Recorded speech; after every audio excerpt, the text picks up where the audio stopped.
I like large cap European stocks getting a headwind removed by having the euro go below 114. You got to remember companies like American British Tobacco and Roche and Nestle, these are names I own, now look a lot better in terms of being competitive into the U.S. domestic market. And regarding Turkey, it's never going to be a member of the EU until it resolves its problems on the islands of Cyprus. It's been an outstanding issue since the 60s. The rest of the club's never going to let them in.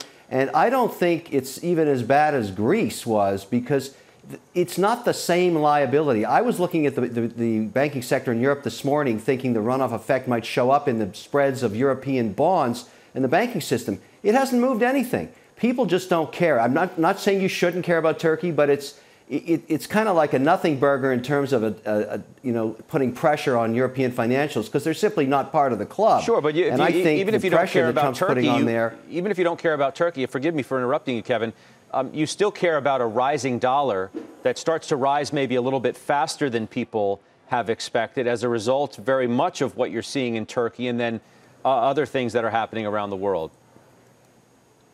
Judge, which is exactly why you should be putting on a 20% position into Europe now, because it's got a beautiful backwind on its story. When you get big companies that sell half their products into the U.S., like a Roche or a Nestle, why wouldn't you want them to have an advantage like they have in your portfolio? To have no Europe now, it's a lot cheaper than our domestic market. I like it when things get cheap because of currency, because generally it doesn't stay that way. It always reverts to the mean. And I think the euro could strengthen the back end of this year as these Turkey concerns go away. I think Turkey is going to have to fix itself because it's under tremendous pressure, or this guy's going to lose his job. You get any of these leaders that let people experience horrific inflation usually get whacked. And I think that could happen here.